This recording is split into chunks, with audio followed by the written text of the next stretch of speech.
અમદાવાદ ગુજરાતથી મારી સાથે છે નૈનાબેન અને કૃતિકાબેન. કૃતિકાબેને રીટાબેનને નોવા બોટલ આપી હતી. હવે કૃતિકાબેન અને નૈનાબેનના મોઢેથી કૃતિકાબેન અને રીટાબેનના મોઢેથી આપણે સાંભળીશું કે એમને શું રિઝલ્ટ મળ્યું છે. રીટાબેન, તમને આ બોટલથી તમને શું રિઝલ્ટ મળ્યું છે? તમે અમારા યુઝર્સને શું કહેવા માગશો?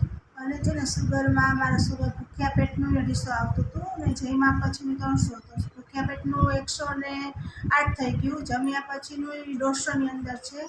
કે મને અહીંયા ગળામાં ગાંઠ જેવું થઈ ગયું હતું, એ મારું ઓગળી ગયું છે.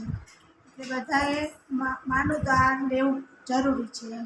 ઓકે, તમે કેટલા ટાઈમથી મેડમ આ લો છો? એક જ બોટલ. એક જ બોટલમાં તમને આટલું સરસ રિઝલ્ટ મળ્યું છે. તો આપનો આ રિઝલ્ટનો વિડીયો મેમ આખા ભારતમાં બધા જ જોશે. તો તમે બધાને શું સજેસ્ટ કરશો કે આ અમારી ન્યુટ્રાસિટિકલ પ્રોડક્ટ્સ છે, એક ફૂડ સપ્લિમેન્ટ છે, તો બધાએ લેવી જોઈએ કે ન લેવી જોઈએ? લેવી જ જોઈએ. આ સારામાં સારી છે, લેવી જ જોઈએ. Okay, thank you very much. Rocking.